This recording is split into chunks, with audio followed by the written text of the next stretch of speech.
effective communication is not the same thing as convincing somebody you're right, or even, being heard or understood. Hi, I'm Angel. Thanks for stopping by. I think a lot about communication. I work on it a lot.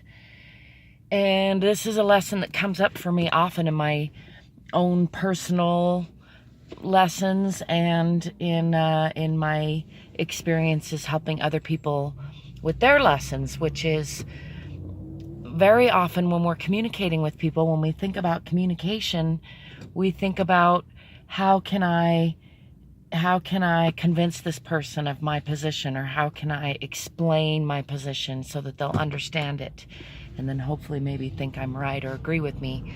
However, or how can I at least be heard is often what it breaks down to.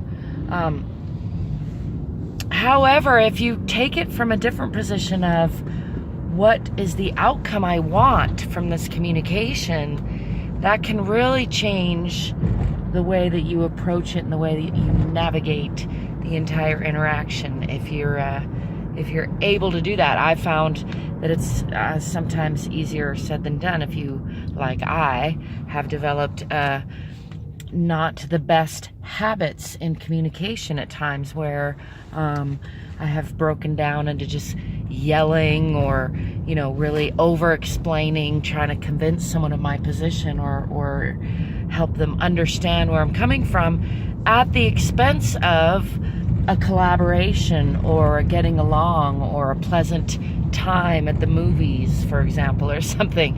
And I think that's when I'm able to step back and think, okay, what is the outcome I want from this communication, which is often collaboration or getting along. Now that doesn't mean washing over things and not having understanding, but it means coming to an understanding with the umbrella of getting along, so not at the expense of getting along.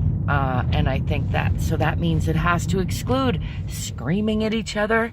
It has to exclude name calling and putting each other down as ways of, getting your point across. And I think if more of us took that into account more of the time in all sorts of relationships, definitely in our business relationships and in our our personal relationships, in marriage, in parent-child relationships, and all of that.